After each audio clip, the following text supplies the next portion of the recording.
ఇటు శేఖర్ నా చిన్నటి మిత్రుడు, ఇప్పుడు బ్లడ్ బ్యాంక్లో సిఇఓగా ఉన్నాడు. అలాగే మరొక మిత్రుడు శ్రీజస్ నాయుడు, ఈయన సిఎఫ్ఓగా ఈ బ్లడ్ బ్యాంక్కి తన సేవలు అందిస్తున్నాడు. సార్ మీకు అందరికీ తెలుసు, స్వామినాయుడు అలుపెరగని సైనికుడిలాగా మనల్ని తన జీవితాన్ని అంకితం చేసి ఇట్లా కొనసాగిస్తాడు. అది నాకు ఎనలేని స్ట్రెంగ్త్. వీళ్ళందరూ నాకు వెన్నుదన్నుగా ఉండి ఈ కార్యక్రమం, ఈ బ్లడ్ బ్యాంక్, ఇతర సేవా కార్యక్రమాలు ఏది తలపెట్టినా సరే సజావుగా ముందుకు సాగడానికి మీరందరూ కూడా నేను సైతం అన్నట్లుగా మీరందరూ ముందుకు రావటం. కాబట్టి ఇది ఈ రోజున ఒక నిరంతర జీవనదిలాగా ఈ సేవా కార్యక్రమం సాగిపోతూ ఉంది. రేపొద్దున మనం ఎక్కడున్నా, ఎలా ఉన్నా, ఏమైనా ఈ సేవా కార్యక్రమం మాత్రం ఆగదు. ఇది నిరంతరం ముందుకు సాగిపోతుంది. దాని ప్రకారం ప్రారంభం నా రక్తం పంచిన, రక్తం ఇచ్చిన నా తమ్ముళ్ళు, నా సోదరిమణులు, వీళ్ళందరి యొక్క సహకారంతో ఇది కొనసాగుతుంటుంది. ఇది జీవితంలో నాకు ఎనలేని సంతృప్తి. దానికి కానీ ప్రతి ఒక్కరికి నా హృదయపూర్వక ధన్యవాదాలు ఎప్పుడూ తెలియజేసుకుంటూనే ఉంటాను. ధన్యుడి. మనం ఏదైనా ఒక మంచి చేయాలి అని అనుకుంటే దాని ప్రతిఫలం ఆశించకూడదు.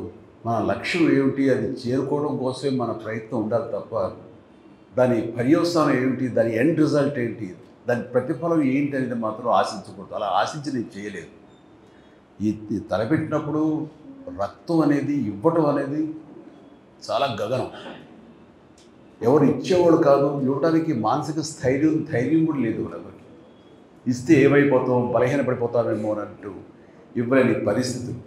ఆ ఇచ్చేవాళ్ళు ఎవరైనా ఉంటే కనుక బ్లడ్ బ్యాంక్ వెళ్తే 4 డబ్బులు వస్తాయి అంటూ గట్టిగా పేదరికంలో ఉన్నవాళ్ళు, కూలీ నాలి చేసుకుంటున్న వాళ్ళు మాత్రమే ఆ బ్లడ్ బ్యాంక్, ఆయా బ్లడ్ బ్యాంక్స్ వాళ్ళు వాళ్ళకి తీసుకుని వచ్చి డబ్బులు ఆశ చూపించి ఆ బ్లడ్ని తీసుకునేవాడు. అంతే తప్ప నిజంగా ధారాళంగా ఈ రోజున మీరు అందరూ ఇస్తున్నట్లుగా అలా ఇచ్చే రోజులు కాదు. అలాంటి పరిస్థితుల్లో నేను ఎన్నోసార్లు చెప్పాను, కానీ మరొకసారి చెప్పుకోవాలనిపిస్తుంది. మనం రక్తం దొరకక, సమయానికి అందక ఎంతోమంది చనిపోతున్నారు. ఒక 2 బాటిల్స్ రక్తం దొరికితే కనుక ప్రాణాలు నిలబడేవి అని అన్ని పేపర్లో వచ్చినప్పుడు నాకు చాలా ఆశ్చర్యం వేసింది. అప్పుడు కూడా నాకు అవగాహన లేదు. నేను కూడా ఈ షూటింగ్ నిమిత్తం అలా ఉండి బిజీగా ఉండే ఆలోచనలో ఎప్పుడు వాటి పక్క దృష్టి సారించలేదు. అది తెలుసుకున్న తర్వాత చాలా నిద్ర పట్టలేదు నాకు. యాక్సిడెంట్స్ అయ్యి కానీ, డెలివరీ సమయంలో అధిక రక్తస్రావం జరిగి కానీ, తలసేమియా వ్యాధిగ్రస్తులు కానీ, లుకేమియా వ్యాధిగ్రస్తులు కానీ ప్లేట్లెట్స్ లేక చనిపోతున్నారంటే నాకు చాలా బాధ అనిపించి, మనకి ఎంతోమంది అభిమానులు ఉన్నారు. వీళ్ళందరూ తలుచుకుంటే కనుక ఇది ఒక దేదీప్యమానంగా ముందుకు సాగిపోతూ ఉంటుంది. రక్తం లేని కొరత కొంతవరకైనా మన రాష్ట్రంలో తగ్గించే అవకాశం ఉంటుంది. అంత పొటెన్షియాలిటీ ఉంది, అంత శక్తివంతులు వీళ్ళు అన్గైడెడ్ మిసైల్స్ లాంటి వాళ్ళు. వీళ్ళని గైడెడ్ అంటే సరైనటువంటి సక్రమంగా మార్గం చూపగలిగితే కనుక వీళ్ళందరూ కూడా అద్భుతమైన సమాజ సేవకులు అవుతారన్న స్ఫురణకు రావటం. నేను కొంతమంది మిత్రులతోటి వాళ్ళతోటి బ్లడ్ బ్యాంక్ స్థాపించాలి అంటాం. స్వామినాయుడు నువ్వు పూర్తిగా దీనికి అంకితమై ఉండాలి అంటే తనతో ఉన్నటువంటి మిగతా అభిమానులకు ఉన్నటువంటి సత్సంబంధాల దృష్ట్యా వాళ్ళంతా నేను అనుకున్నాను, ఎంత నేను మోటివేట్ చేసినా, ఎంత వీడియోల ద్వారా, షార్ట్ ఫిల్మ్స్ ద్వారా, నా క్యాసెట్స్ ద్వారా, ఆడియో మెసేజ్ ద్వారా ఎంత ఇచ్చినా సరే వస్తారంటారా? ఎందుకంటే ఎవరి ప్రాణం వాళ్ళకి భయం. రక్తం ఇస్తే మనం బలహీనమైపోతామేమో, రక్తం ఇస్తే కనుక మనకి రక్తలేమి వ్యాధి వస్తుందేమో అంటూ అలాంటి అపోహలు ఉండే రోజుల్లో కొంతమంది అయితే కనుక మరీ రక్తం ఇస్తే కనుక అది వచ్చే జన్మలో మళ్ళీ మనకి ఏదో ఇంకోలా పుడతాం, ఏదో ఇలా చించి కావాలని చెప్పేవాడు. అండ్ ఆ సమయంలో వాళ్ళకి ఆశ చూపించాను. నన్ను కలవాలనుకున్న వాళ్ళు, నన్ను మీట్ అవ్వాలనుకున్న వాళ్ళు, నాతో ఫోటో దిగాలనుకునే వాళ్ళు ఎవరైనా ఉంటే ముందు రక్తం ఇచ్చారంటే అప్పుడు ఇస్తానని. దానికి కొంత ఉత్సాహమైన కుర్రవాడు ధైర్యం చేసి వచ్చారు. వచ్చిన తర్వాత వాళ్ళు ఇచ్చిన తర్వాత రక్తం అనేది అది పెద్ద ఇబ్బంది కాదని వాళ్ళకి అర్థమైంది. సో వాళ్ళు ఎంకరేజ్ చేయడం కోసం ఇచ్చారు. వాళ్ళ సరదా తీరిపోయింది. మళ్ళీ నెక్స్ట్ ఇస్తారంటారా వాళ్ళు వచ్చి? ఎవరేమో ఇట్లా ఎంతమంది 1 or 2 years తర్వాత నా ఫ్యాన్స్ అందరు తలా ఒకసారి బ్లడ్ ఇచ్చిన వాళ్ళు అవుతారు, ఒక ఫోటో దిగేసిన వాళ్ళు అవుతారు, వాళ్ళు సంతృప్తి చెందుతారు. ఆ తర్వాత ఇది కొనసాగాలంటే ఎంత కష్టం కదా అనే డౌట్ ఉండేది నాకు. కానీ నా డౌట్ని పటాపంచన చేస్తూ ఒకసారి ఇచ్చిన వాళ్ళు ఈ రోజులో మీలో ఉన్నారు. అట్లాగా 25 సార్లు, 30 సార్లు, 100 సార్లు, 150 సార్లు ఇవ్వడం జరుగుతుంది అంటే కనుక మీరందరూ ఆ సేవా కార్యక్రమంలో ఉన్నటువంటి ఆ మాధుర్యాన్ని, ఆ సంతృప్తి అది అందరూ అనుభవిస్తున్నారు కాబట్టి ముందుకు వచ్చి ఇంకా ఇది ఇలా కొనసాగుతుంది. అదే దృష్ట్యా నేను కూడా ఈ సేవా కార్యక్రమాలు చేస్తూ ఉన్నాను, ఇంకా కొనసాగిస్తున్నాను. నా తర్వాత చరణ్ అదే విధంగా తను కొనసాగించాలనుకుంటున్నాడంటే కనుక అందులో ఉండేటటువంటి సంతృప్తి అంతా ఇంత కాదు. ఏదైనా సరే నేను ప్రతిఫలం ఆశించకూడదు, తిరిగి ఇలా బౌన్స్ బ్యాక్ అయి వస్తుంది, మనం మంచి చేస్తే మంచి వస్తుంది, చెడు చేస్తే చెడు వస్తుందని ప్రగాఢంగా నమ్మేవాడిని. కానీ అది ఆశించి కాదు, మన ధర్మంగా నేను నెరవేర్చుకుంటూ వెళ్ళిపోతుంది. సమాజం నాకు ఇంత ఇచ్చినప్పుడు ఈ సమాజం రుణం ఏమిచ్చి తీర్చుకోవాలని ఉత్తమ మాటలు అంటాం కాదు, ఇలా ఇచ్చి తీర్చుకోవాలనేది నేను ప్రాక్టికల్గా చేస్తాను.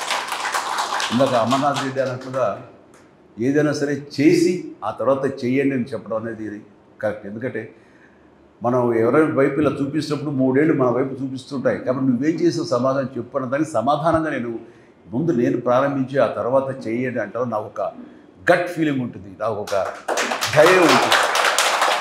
సో అలాగే నేను చేయటంలో కృతకృత్యుని అయ్యాను ఈ రోజున. కానీ ఈ చేసే దాంట్లో మంచి తిరిగి ఎలాగ వస్తుంది, ఒక రక్షణ కవచంలాగా మనం ఎలా కాపాడుతుంది అనేది నేను చాలా ప్రాక్టికల్గా చదివి చూసాను. ఇలాంటి చాలామంది ఉంటారు. చాలామంది వాళ్ళ స్పందన ప్రతిస్పందన నాకు దాకా చెప్పే అవకాశం ఉండకపోవచ్చు, నేను కూడా చేయలేకపోవచ్చు. కానీ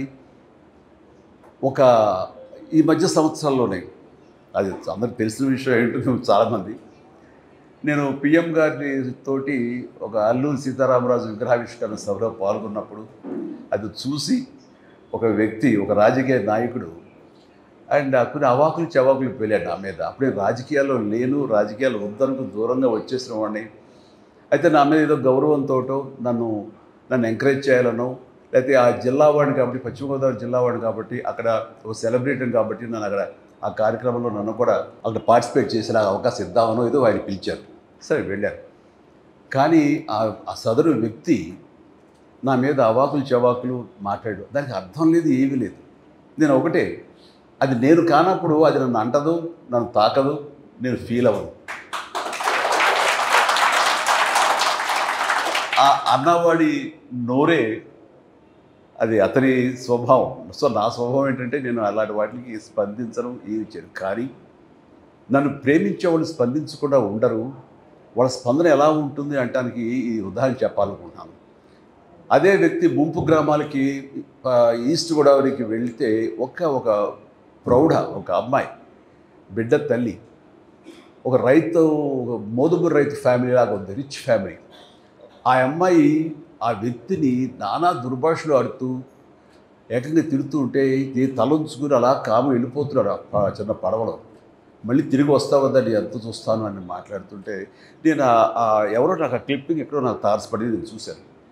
మామూలుగా ఫ్యాన్స్ రెచ్చిపోవడం ఇలా ఉంటే కనుక అనవసరం చేస్తున్నారే, లేకపోతే బాగున్నాయి, ఎందుకు సర్లే వాళ్ళ ఆవేశం అలాంటిది అంటూ మళ్ళీ సర్దుకుంటాను. కానీ ఆ అమ్మాయిని చూస్తుంటే, ఆ గృహిణిని నాకు చాలా ఆశ్చర్యంగా అనిపించింది. చూస్తుంటే మనలాంటి మాస్ ఫాలోవర్ లేదు, చాలా క్లాస్ లేడీ. నాకు ముచ్చట కలిగి ఎవరు ఆవిడ, ఎందుకు ఒకసారి రమ్మనండి నేను అన్నాను. రావటం కుదరలేదు అనుకుంటా. సరే ఆవిడెవరో తెలుసుకుంటాండి అన్నాను. తెలుసుకుంటే వీడియో ఒకటి అమ్మాయిది ఇంటర్వ్యూలా చేస్తే అది నాకు పంపించారు. అది బయటకు కూడా సర్క్యులేట్ కాదు నా పర్సనల్గా. ఆవిడ అన్న మాట ఏంటంటే, ఆయన మాకు ఏదో పెద్ద పెద్ద మాటలు మాట్లాడింది అనుకోండి, ఏదో భగవంతుడు దేవుడిని అవన్నీ చెప్పదలుచుకోలేదు. ఆయన మాకు చాలా ఆరాధ్యం అండి. అని ఏమో అంత ప్రేమిస్తావా, అంత ఇష్టపడతావా, ఈ సినిమా అంత బాగా చూస్తావా, అంత అభిమానం అంటే నేను అభిమానం కానే కాదు. సినిమాలు అంత సినిమాలు చూస్తాను, అలాగే ఆయనతో చూస్తాను తప్ప అభిమానిగా నేనేం ప్రేమించుకోను. మరి ఏంటమ్మా ఒక మాస్ అభిమానం కంటే అంతగా నువ్వు రెచ్చిపోయావు అక్కడ ఏంటంటే, ఆయన నా బిడ్డకు ప్రాణం పోసాడండి అని చెప్పేసి ఒక 8 సంవత్సరాల బాబుని రమ్మని పిలిచి ఆడు కూర్చోబెట్టి వీడేనండి, వీడికి డెంగ్యూ వచ్చి రక్తం దొరకక ప్లేట్లెట్స్ తనకి ఇవ్వాల్సిన సమయంలో ఇవ్వలేక తను ఇంకొక 48 అవర్స్ 2 రోజుల్లో కనుక ఇవ్వకపోతే చచ్చిపోతాడు, నీరసించిపోయి మంచానికి అతుక్కుపోయాడు. ఇది పరిస్థితి. అక్కడ రాజమండ్రి కానివ్వండి, కాకినాడ కానివ్వండి, ఏ ప్రాంతంలో ఏ ప్రభుత్వ ఆసుపత్రులు కూడా ఎక్కడ చూసారు బ్లడ్ దొరకని పరిస్థితి. చూస్తూ బిడ్డ చచ్చిపోతున్నాడు. అదే ప్లేట్లెట్స్ ఉంటే కనుక బతుకుతాడు. ఎలాగని మేము అందరూ ఆలోచిస్తుంటే ఎవరో సలహా ఇచ్చారు, బ్లడ్ బ్యాంక్ ఫోన్ చేయమ్మా హైదరాబాద్కి, వాళ్ళు ఏదో మార్గం చెప్తారు వ్యవస్థ. ఎక్కడ హైదరాబాద్ అయ్యా, ఎక్కడిదయ్యా, ఎవరిస్తారు, ఏంటి, ఎలా రెస్పాండ్ అవుతారు, మాకు అందుబాటులో ఉంటారంటే ప్రయత్నం చేయమ్మా అన్నారు. ఇక్కడ ఫోన్ కాల్ రాగానే మన అద్భుతమైన స్టాఫ్, బాధ్యత గల మన స్టాఫ్ వెంటనే ఫోన్ అందుకుని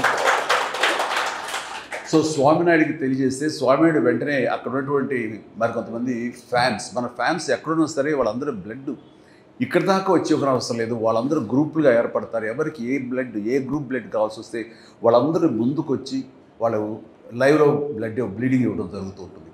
అట్లాగా రేర్ బ్లడ్ అయినా సరే ఆ కుర్రవాడిది 5-6 మంది కుర్రవాడు ముందుకు వచ్చి ఆయా హాస్పిటల్కి వెళ్ళి వాళ్ళు ఇవ్వడం జరిగింది. జరిగిన తర్వాత ఆ బిడ్డ బతికాడు, ప్లేట్లెట్స్ ఎక్కించడం బాగుంది. చెప్పండి ఇప్పుడు నా బిడ్డ చేతితో చూస్తుండగా చనిపోయి బిడ్డని మరి బతికి బట్టగట్టాడు, ఇది ఇలా తిరుగుతాడంటే మరి ఆయన నాకు దేవుడుగా ఏమవుతాడు అన్నారు. ఆ మాట మరి ఎందుకు అంతే మరి ఏమిటి అలాంటి ఆయన అంటాడా మన మాటలు, కానీ బుద్ధి జ్ఞానం ఉందా అంటూ ఆవిడేవో తిట్టేసింది, అయిపోయింది. అంటే మనం చేసిన పుణ్యం ఎక్కడికి పోదు, తిరిగి అది మనకి వెనకాల మనకి వస్తుంది. అందుకనే మీ అందరికి కూడా ఇలాంటి మంచి కార్యక్రమాలు మీరు చేయటం మూలంగా అది మీకు ఆశీస్సులు అయ్యి మీ బిడ్డల్ని, మీ తల్లిదండ్రులు, మీ ఇంటిని మీకు ఒక రక్షణగా ఉంటుంది. అందుకని ధర్మో రక్షిత రక్షత అంటారు. అట్లాగా మీరు మంచి పనులు చేస్తే అదే మంచి బౌన్స్ బ్యాక్ అని ఇక్కడ శంకర్ మహంత్ గారు ఉన్నారు. మరి ఆయన సౌమ్యుడు, ఎంతో మంచి చేసి మంచి ఆలోచిస్తాడు, మంచిగా ఉండాలి, తన వంతుగా ఏదో సహాయ కార్యక్రమాలు చేస్తుండొచ్చు, ఆయన ఎన్నో పుణ్య కార్యక్రమాలు చేస్తుండొచ్చేమో. ఆయనకి సంబంధం లేకపోయినా సరే ఆ యొక్క ధర్మం అది ఆయన భార్యని కాపాడగా చేసింది తప్ప ఇందులో మా ఎవరి గొప్పతనం కాదు. అది ఆ విధి, ఈ ప్రకృతిని మీరు దేవుడు అంటారా, దేవత అంటారా, మరొకటి అంటారా తెలియదు. ఈ power of this magnetism, power of this energy ఎప్పుడు మంచి అయితే మంచిగానే, నెగిటివ్ అయితే నెగిటివ్గానే ఎప్పుడు బౌన్స్ బ్యాక్ అవుతుంది. కాబట్టి మంచిగా ఆలోచించండి, మంచి చేయండి, సేవా కార్యక్రమాలు చేయండి, 10 మంది ఆశీస్సులు తీసుకొని ఇలాగ మీరు మీ కార్యక్రమాలు కానీ మీ దినచర్య కానీ ఉంటే కనుక ఖచ్చితంగా మీకు ఎనలేని సంతృప్తి ఇస్తుంది. శాంతంగా ఉంటారు, మనస్ఫూర్తిగా హాయిగా నిద్రపోతారు. నేను చేసేది అదే. చాలామంది అంటారు ఏంటి ఇప్పుడు కూడాను ఇంత వయసులో కూడా ఏంటి మీరు అంత ఇదిగా ఉంటారు, అంత యంగ్ లుక్గా ఉంటారు. అది దీన్ని ప్రత్యేకించి ఎవరు చేసి కాదు, ఇది మనసు ప్రశాంతంగా పెట్టుకుంటాను. ఎవరు ఎన్ని రకాలుగా నన్ను ఆడిపోసుకున్నా, దుర్భాషలు ఆడినా, లేకపోతే అకారణంగా నన్ను ఏమైనా అన్నా సరే నేను పెద్ద రియాక్ట్ అవ్వను. అదే స్థితప్రజ్ఞ అంటే స్థితప్రజ్ఞ అనే పెద్ద మాటలు వాడను, కానీ అది నాకు తగలవు. అది నేను కాదు కాబట్టి నేను దాన్ని ఓన్ చేసుకోకపోతే కనుక వాళ్ళ మాట నన్ను బాధించవు. అందుకని ఎప్పుడు మనసు ప్రశాంతంగా ఉంచుకుంటాను, హాయిగా నిద్రపోతాను. నాకు పని ఉంటే కష్టపడి పని చేస్తాను ఏ రోజుకి, అంతే తప్ప మరొకటి కాదు. అండ్ ఇంత ధైర్యంగా ఈ సేవా కార్యక్రమాలు కొనసాగుతూ ఉన్నానంటే అది మీరందరి సహాయ సహకారాలే. ఆ వ్యక్తి, ఆ గృహిణి ఆ మాట అన్న తర్వాత నేను కాదమ్మా, ఎవరైతే కనుక బ్లడ్ డొనేట్ చేస్తున్నారో వాళ్ళు ఆ రక్తదాతలు నిజమైన దేవుళ్ళు, వాళ్ళు ప్రాణప్రదాతలు అని చెప్పి అదంతా కలిపి మీకే ఇస్తున్నాను. అది మీ పుణ్యం, అది నేను సంధానకర్త, నేను ఒక వెపన్ అంతే, మధ్యలో ఒక ఆలంబన అంతే తప్ప దీన్ని పూర్తి బాధ్యత, పూర్తి పుణ్యం, పూర్తి సంతృప్తి అంతా మీది. ఓకే, ఒక మంచి కార్యక్రమం మీతో చేయించగలుగుతున్నాను అన్న సంతృప్తి నేను ప్రతి దినం నేను ఫీల్ అవుతుంటాను. అండ్ ఈ కార్యక్రమానికి ప్రత్యేకించి మనం ఇలా మంచి పనులు చేస్తుంటే నా స్నేహితులు ఇద్దరు సిటీఓ గాను, ఈయన ఒక చార్టెడ్ అకౌంటెంట్గా ఉండి తన స్కూల్స్ ఉండి ఆయన ఎడ్యుకేషనిస్ట్గా ఉంటూ ఇప్పుడు ఈ కార్యక్రమం చేస్తుంటే మాకు ఏదో జీవితకాలం అంతా ఏదో ఒక ఇలాంటి కార్యక్రమాలతో చేసుకుంటూ వచ్చాం, కానీ ఒక సంతృప్తి అనేది తెలియదు. నేను చెప్పాక సంతృప్తి గురించి, ఆ సంతృప్తి కోసం మేము పరితపిస్తున్నాం, ఏం చేయాలో తెలియట్లేదు. ఇక్కడ ఏదైనా ఒక పని ఉంటే చేస్తాం మాకు అని అన్నాడు. ఇప్పుడు మీరు చాలా పెద్దోళ్ళు అయ్యా, ఇప్పుడు మిమ్మల్ని పోషించేంత శక్తి బ్లడ్ బ్యాంక్ లేదు, మీరందరూ లక్షల్లో సంపాదించుకున్న వాళ్ళు, అది ఏదంటే చిచ్చి డబ్బు ప్రసక్తి కాదు, మేము సంపాదించుకున్న మాకు చాలు, ఇక్కడ ఉండి ఫ్రీ సర్వీస్ ఆనరీ జాబ్ ఏదో ఒకటి ఇస్తే కనుక ఫ్రీ సర్వీస్ చేస్తామంటూ శేఖర్ కానీ, స్వామినాయుడు కానీ, మన నాయుడు కానీ వీళ్ళందరూ ఉన్నారు. అంటే ఇది ఈ పుణ్యంలో మా వంతు కూడా మేము సైతం అంటే వాళ్ళు ముందుకు వచ్చారు. వీళ్ళందరినీ మీ సభాముఖంగా నేను మనస్ఫూర్తిగా అభినందిస్తున్నాను. సో ఈ రోజున మీరు అందరూ వచ్చారంటే ఏం ఆశించి వచ్చి ఉంటారు? వీళ్ళలాగానే ఇందులో కూడా మనం పార్టిసిపేట్ చేయాలి. మన ఆప్త అమెరికన్ ప్రోగ్రెసివ్ తెలుగు అసోసియేషన్ ఆ సంస్థ వాడు 3 రోజులుగా సదస్సు నిర్వహించారు. అందులో లాస్ట్లో నేను వెళ్ళటం జరిగింది. వాళ్ళందరూ కూడా నేను అదే వాళ్ళకి చెప్పేది, వాళ్ళల్లో ప్రత్యేకించి నేను సినిమా యాక్టర్గా ఉన్నవాడిని, కొద్ది కాలం పాటు పొలిటికల్గా ఉన్నా సరే కార్పొరేట్ సంబంధించినటువంటి ఆ యంగ్ ఎంటర్ప్రినర్స్ సంబంధించినటువంటి సదస్సులో నేను ఏం మాట్లాడగలను? ఎంటర్ప్రినర్షిప్ కానీ కార్పొరేట్ అని అంటే వీటికి సరైన స్పెల్లింగ్ కూడా తెలియదు నాకు. నేను పూర్తిగా వ్యాపారాలు కానీ వీటి కానీ చాలా దూరంగా ఉంటాను. కానీ నన్ను పిలిచారు కరెక్టేనా అని అన్నప్పుడు నేను వాళ్ళ దగ్గరికి వెళ్ళినప్పుడు ఒకటే మాట్లాడాను. నాకు ఇందాక వస్తూ గూగుల్ చేశాను, ఏంటి యంగ్ ఎంటర్ప్రినర్షిప్ అంటే ఏంటి, లక్షణాలు ఏంటి, ఎలాగా అనే దాని మీద తీసుకుంటే కొన్ని పాయింట్స్ ఉన్నాయి. అండ్ ఒక లక్ష్యం ఉండాలి మనకి, దాన్ని సాధించడానికి పర్సివరెన్స్ ఉండాలి, నిరంతర కృషి ఉండాలి, అండ్ డిటర్మినేషన్ ఉండాలి, పట్టుదల ఉండాలి. మనం ఒక్కోసారి ఓటమి పొందినా సరే అది ఏమాత్రం వెనకంజ వేయకూడదు. అండ్ మీరు తయారు చేసే కమ్యూనిటీ ఆల్రెడీ మార్కెట్లో ఉంది కదా, మనం ఏంటి కొత్తగా ఇవ్వగలం, ఏంటి కొత్తగా చేయగలం, ఏ డిసప్పాయింట్మెంట్ ఉండకూడదు, నీ ప్రోడక్ట్ మీద నీకు నమ్మకం ఉండాలి, బలమైన నమ్మకం ఉండాలి అంటూ ఇలా కొన్ని పాయింట్లు అనుకుంటే వాటి మీద ఏది మాట్లాడదాం అనుకుంటుండగా నాకు అనిపించింది ఇవన్నీ నేను ఆచరించినవే కదా. ఈ రోజున ఎంటర్ప్రినర్లో ఈ లక్షణాలు ఉండాలి అంటే నేను కార్పొరేట్ కాదు, నేను ఏదైనా ఒక బిజినెస్ మ్యాన్ కాను, కానీ సినిమా యాక్టర్గా వెళ్ళాలి అని నేను నిర్ణయం తీసుకున్న తర్వాత, సినిమాలో ఉండాలని నిర్ణయం తీసుకున్న తర్వాత ఈ పాయింట్ అన్నీ కూడా నేను ఆచరించానే. వీళ్ళకి చెప్పేటప్పుడు నేను ఆవిష్కరించుకుంటే సరిపోతుంది కదా అనిపించింది నాకు. అలాగే ఆ రోజు చెప్పాను, ఎవరో తెలీదు, ఎక్కడో తెలీదు, నేను మారుమూల ఎక్కడో మొగల్తూరులో ఉన్నాను. అయితే నాన్నగారితో పాటు ఆయా ఒంగోలు, పొన్నూరు, బాపట్ల, చీరాల ఇలాంటి చోట్ల నేను నాన్నగారితో పాటు స్కూలింగ్ అంతా చేశాను. అండ్ బాగా ఇందాక అమర్నాథ్ రెడ్డి చెప్పినట్టుగా అంత కడు పేదరికం కాకపోయినా సరే ఐ అప్రిషియేట్. వాళ్ళకి పట్టుదల కృషి ఉండబట్టే ఈ రోజున అతను అంత చదువుకొని అంత సమర్థత తాను సంపాదించుకోవాలి. అలాంటి వాళ్ళు చూస్తుంటే ఎస్, మన మనస్ఫూర్తిగా మనం అభినందించాలి. అండ్ నాకు అనిపించింది నేను కూడా అలాగే మామూలు సాదాసీదా లో మిడిల్ క్లాస్ ఫ్యామిలీ నుంచి వచ్చిన వాళ్ళం. అండ్ అక్కడికి వెళ్ళి మనం సాధించగలమా అనే అంటంలో ఆ ఇంట్రెస్ట్ ఉంది, ఎలా సాధించగలం నమ్మకం, బలీయమైన నమ్మకం, డౌట్ లేదు. అలా డౌట్ పెట్టుకుంటే ఏది సాధించరు. నేను చేయగలను, నా టాలెంట్ మీద నాకు నమ్మకం ఉంది. అప్పుడు గొప్పగా ఇప్పుడు చూస్తుంటే అప్పుడు చేస్తుంటే ఫిలిం యాక్ట్ అయినా చూస్తే కొంచెం నవ్వుస్తుంటారు, ఇంత అమెచ్యూరిష్గా చేశాను అని. కానీ అప్పట్లో అది చాలా గ్రేట్గా నేను డెలివరీ చేశాను ఫీలింగ్. అండ్ ఇందాక ఎంటర్ప్రినర్షిప్ గురించి చెప్తున్నప్పుడు బయట ఒక కమ్యూనిటీ ఆల్రెడీ ఉంది కదా, మన ఎవరు ఆదరిస్తారంటే ఈ ప్రత్యేకతను అందరూ పొందుపరిస్తే కనుక మన కన్జ్యూమర్స్ ఆటోమేటిక్గా దానికి అట్రాక్ట్ అవుతారు.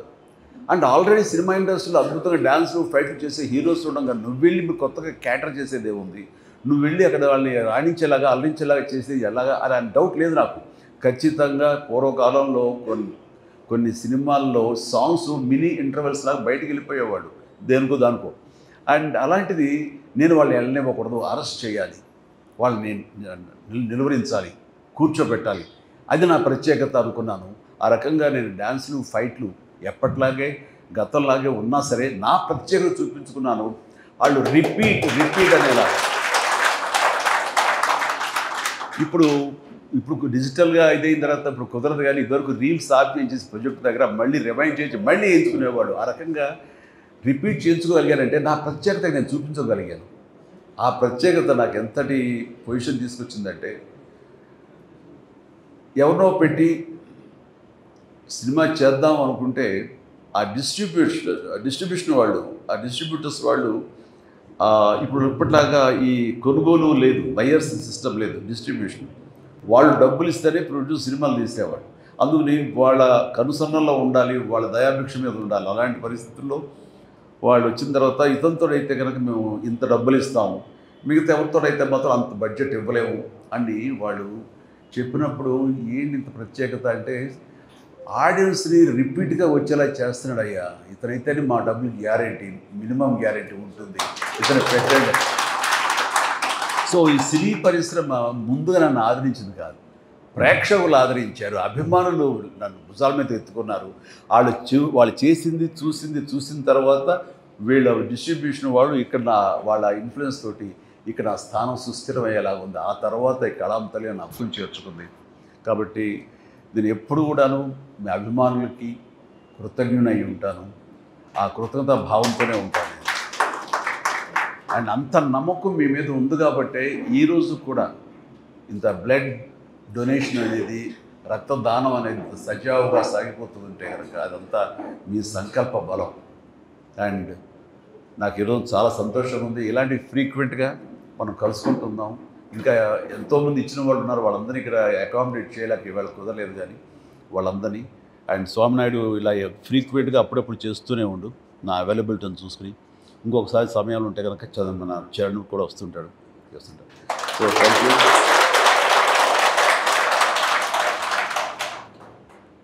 ఇలాగా